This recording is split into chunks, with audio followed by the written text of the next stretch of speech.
Comment les humains dormaient-ils lors de l'âge de glace sans mourir de froid? Le froid n'est même plus surprenant. C'est une douleur constante qui s'insinue dans tes os à chaque respiration. Tu pourrais t'allonger dans la neige, t'y enfoncer, et tout finirait vite dans le froid et le silence. Les prédateurs qui rôdent sur la toundra ne tarderaient pas à venir s'occuper rapidement de ton corps gelé. Mais ce n'est pas une option. Tu ne te bats pas seulement pour toi. Tu te bats pour ta famille, ta femme, qui t'offre son soutien silencieux alors que tu avances avec détermination. Ton fils, déjà dans son 12e hiver, est à tes côtés, stable, pendant que tu chasses. Il sera capable de prendre soin de la famille quand le moment viendra. Et ta fille, âgée de seulement 6 hivers, avance à travers le vent glacial, chaque pas étant un combat contre sa santé fragile. Tu continues à marcher. C'est la seule chose à faire pendant la journée quand tu cherches un refuge. Parfois, avec un peu de chance, le soleil t'apporte la chaleur espérée. Tu peux accélérer et reprendre des forces. D'autres jours, le soleil disparaît sous l'ombre. La neige rend chaque pas difficile. Ta fille traîne, ton fils l'encourage à avancer. Il n'y a pas de temps à perdre. Tu dois trouver un abri car la nuit approche. Bien sûr, la journée est rude, mais la nuit apporte ses propres dangers. La température chute, les vents se lèvent et l'obscurité vous enveloppe de tous côtés. Et alors que la fatigue s'installe, tu sais qu'une chose est certaine. Rester dehors par ce temps, même un instant de trop, pourrait signifier la mort instantanée. Si les éléments ne t'atteignent pas, les prédateurs le feront. Il te faut un abri, peut-être une grotte. Beaucoup existent ici, mais toutes ne conviennent pas. Certaines sont trop petites pour ta famille. D'autres se trouvent directement sur le passage du vent, les rendant bien trop glaciales pour que tu puisses jamais y allumer un feu. Et les autres, elles sont déjà occupées. Tu t'en souviens comme hier ? Garçon, on t'a dit de rester pendant que ton père et ton frère exploraient les grottes pour trouver un abri. Tu ne les as jamais revus, seulement leurs cris résonnant depuis l'intérieur de la grotte, puis le rugissement, ce rugissement terrible et dévastateur d'un ours. Ces bêtes attendent au fond de leur tanière, prêtes à saisir toute proie approchante. Après ce jour, ta mère a tout fait pour te garder en vie, te donnant nourriture, chaleur et abri, même en se privant. Sa mort précoce n'était donc pas un mystère. Tu as compris le prix qu'elle a payé sans jamais le regretter. Si le moment vient, toi non plus. Le soleil disparaît derrière l'horizon, la lumière s'estompe. Puis tu la vois, une grande grotte à l'abri du vent. Elle est petite, mais elle fera l'affaire. Tu ne referas pas l'erreur. Ton père, lui as-tu dit de demander à ton fils de rester en arrière pour protéger sa mère et sa sœur? Tu entres prudemment dans la grotte. Le vent cesse aussitôt et l'air immobile t'enveloppe, apportant un certain soulagement. Tu ramasses du petit bois et prends 2 pierres tranchantes. Tu as fait cela tellement de fois que cela te semble presque automatique maintenant. Tu frappes les pierres l'une contre l'autre, 1 fois, 2 fois, encore. Au 4e coup, une étincelle jaillit. Tu l'encourages doucement, la nourrissant de fibres jusqu'à ce que la flamme prenne. Tu abaisses un bâton pour en faire une torche. Vient alors le moment de vérité. Si le pire arrive, ton fils sait qu'il doit fuir sans se retourner. Tu jettes la torche dans la grotte. Si quelque chose s'y cache, il se réveillera et tu fuiras. Si c'est un ours, il attaquera si tu le déranges. Mais il est peu probable qu'il te poursuive hors de sa tanière. Tu as offert à ta famille une brève chance, et tu pourrais en avoir une aussi si tes jambes tiennent. La torche avance, projetant une lueur orange vacillante sur la pierre. Tu retiens ton souffle et écoutes, attendant le grondement typique signalant l'éveil de la bête. Mais seul un petit couinement se fait entendre. Un gros rongeur poilu s'échappe de la grotte, et tu t'enfonces plus loin à l'intérieur. C'est une cachette sûre, et tu laisses échapper un cri de triomphe à ta famille. Tu as trouvé refuge. Ta famille te rejoint dans la grotte, et tu commences à travailler. Ta femme et ton fils ont apporté de nombreux bâtons et bûches pour renforcer l'abri, et bientôt tu allumeras un grand feu. Une grande partie de la fumée quittera la grotte, mais la chaleur te protégera quand la température baissera. Avec vos vêtements en fourrure épaisse, cela suffira pour passer la nuit, comme tant de fois auparavant. Ta fille se blottit près du feu presque immédiatement, sa toux se mêlant au crépitement des flammes. Ta femme installe la grande couverture en fourrure sur elle, et pendant que tu observes, tu sais que ta journée n'est pas terminée. Il est temps d'aller chasser. Le soleil est presque caché derrière les nuages maintenant, et bientôt le monde sombrera dans l'obscurité totale. Tu prends un moment pour t'orienter, repérant le chemin du retour vers la grotte afin de pouvoir revenir facilement. Tu ne chasses pas de gros gibier ce soir, vous n'êtes qu'un petit groupe et vous n'avez pas besoin de beaucoup de viande.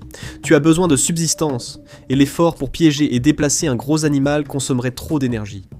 À la place, tu t'accroupis dans l'herbe, attendant jusqu'à ce que tu voies un bruissement. Une créature dodue, de la taille d'un lapin, sort pour grignoter les quelques plantes restantes.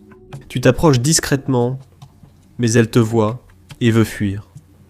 Ton fils arrive, la transperce avec un bâton, puis tu entends le signal pour rentrer. Les hurlements des loups, c'est courant dans cette région. Ils représentent une menace à part entière et n'ont aucun problème à chasser les humains. Tu te retires rapidement vers la grotte, emportant ta proie avec toi. Assis près du feu, tu retires la peau, la prépares au séchage, puis fais rôtir la carcasse. Chacun reçoit sa part pour le lendemain. Et maintenant, il est temps de dormir. Et c'est la partie dangereuse. En sécurité dans ton repère, c'est la seule occasion que tu as de te reposer. Le feu éloignera les prédateurs et tu seras prévenu si quelqu'un approche. Mais la nuit, les températures chuteront fortement. Tu sors ta possession la plus précieuse, les peaux d'animaux séchés accumulées au fil des ans. Certaines ont été cousues par ta femme en vêtements ajustés avec une aiguille en os, d'autres servent de couvertures en fourrure. Tu les distribues autour de toi, en prenant soin d'en mettre un peu plus sur ta fille, et alors que le froid s'infiltre, tu t'endors. Un froid intense te glace les os au réveil, et attendre que ta famille se lève te paraît interminable.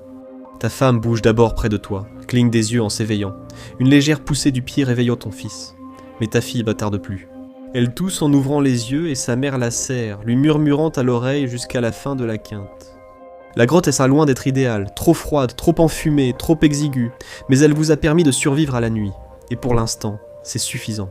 Vous rassemblez vos affaires et récupérez la viande restante du lapin avant de partir vers des conditions plus hospitalières. Mais vous savez que le temps presse.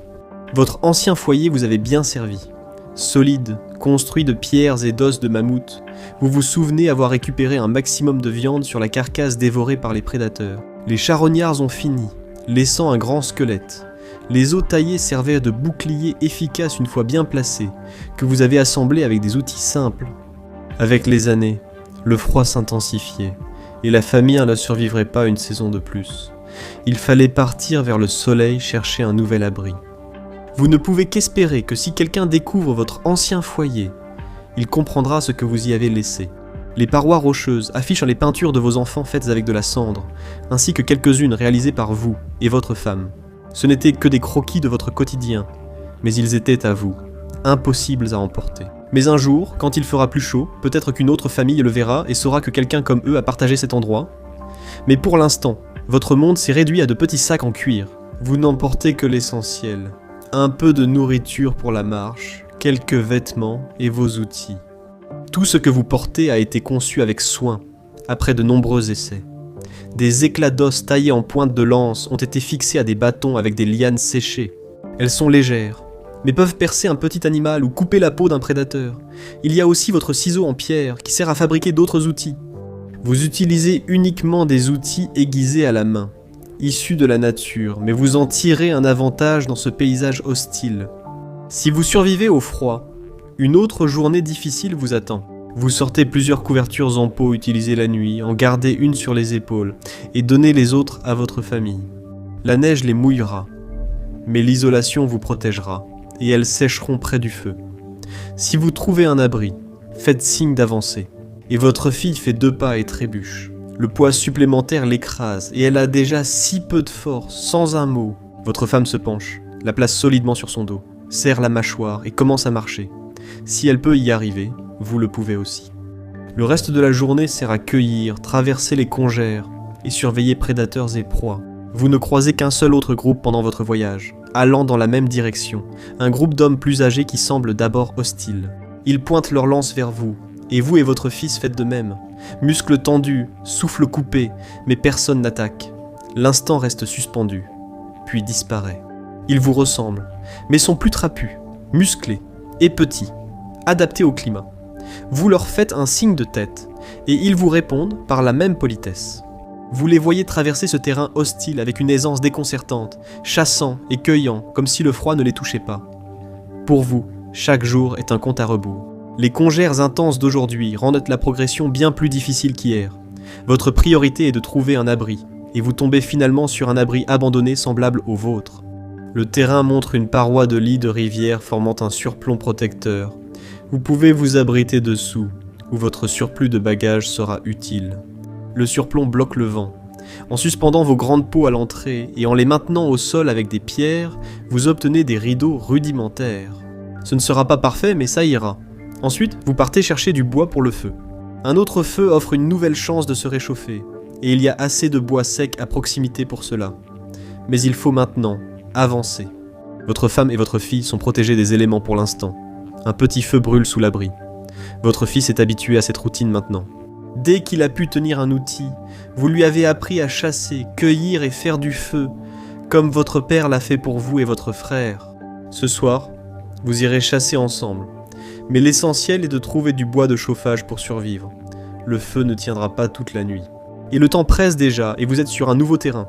En sortant de l'abri, lance à la main, vous vous orientez grâce au soleil. Sachant où vont la plupart des migrations, vous partez vers un endroit généralement plus chaud. C'est une opération quotidienne, mais si chacun devient fort bientôt, vous serez au paradis, un lieu pour passer l'hiver facilement, où votre fille deviendra plus forte et où vous pourrez peut-être rejoindre d'autres personnes. Pour l'instant, un seul objectif, survivre. Mais alors que vous progressez, le désastre surgit. Le vent se lève brusquement. La neige forme un mur blanc qui engloutit tout en un instant. Vous criez à votre fils d'apporter vos vêtements, mais la tempête emporte votre voix.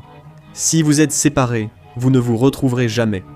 Vos yeux brûlent, votre peau picote, vous luttez pour garder vos repères, car vous savez que vous n'êtes pas la seule chose dehors. Et beaucoup des créatures qui vivent ici sont bien mieux équipées pour survivre à ce temps mortel qu'un homme seul et son fils. C'est alors que vous entendez le grondement. Le loup surgit soudain, la soif de sang dans les yeux.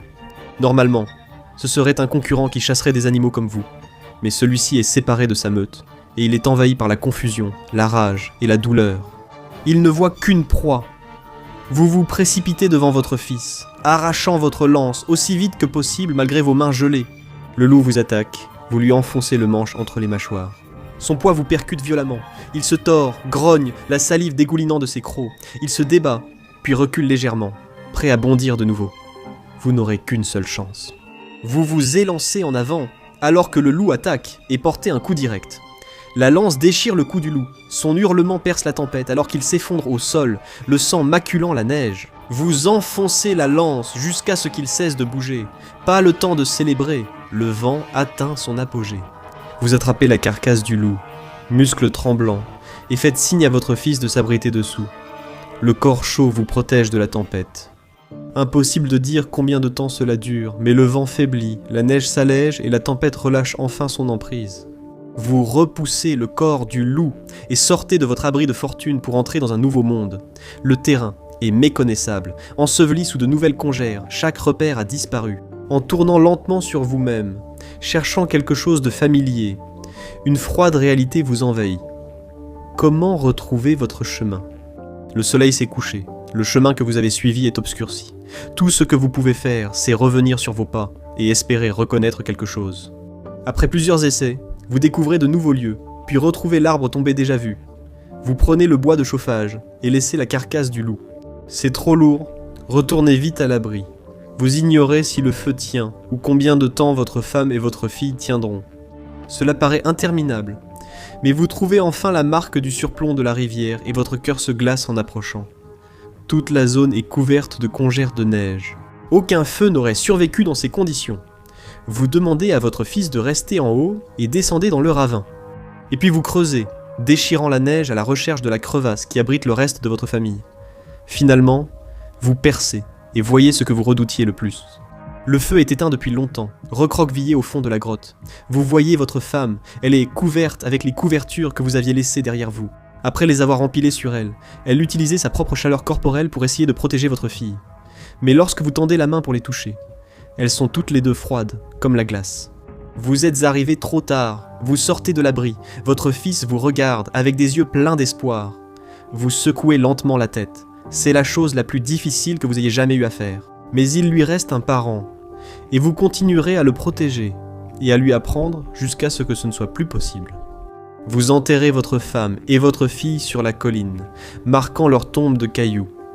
Pas le temps de réfléchir, le deuil se fera en route. La marche continue. Vous et votre fils rassemblez vos affaires et partez. Il porte plus que son fardeau. Cette fois, il y a davantage de jours difficiles et de nuits brutales, mais vous tenez bon. Lentement, le froid mordant diminue un peu. Le soleil dure plus. Les nuits deviennent supportables. Les saisons changent. Un jour, vous entendez des bruits étranges près d'une source d'eau. Vous et votre fils avancez prudemment, accroupis vers le bruit. Un petit groupe de personnes est rassemblé sur une berge, probablement aussi errant. De nombreuses personnes, parfois avec des enfants, peu réunies en famille, sont maigres, épuisées mais vivantes, après avoir survécu à l'hiver brutal. Hésitant, vous avancez d'un pas. Vous avez des compétences, de la force et le savoir de la survie. Des regards méfiants mais pleins d'espoir se tournent vers vous. À cet instant, vous sentez qu'un nouveau chapitre commence pour vous, votre fils et tous. Découvrez une journée chez un néandertalien ou cliquez sur cette vidéo.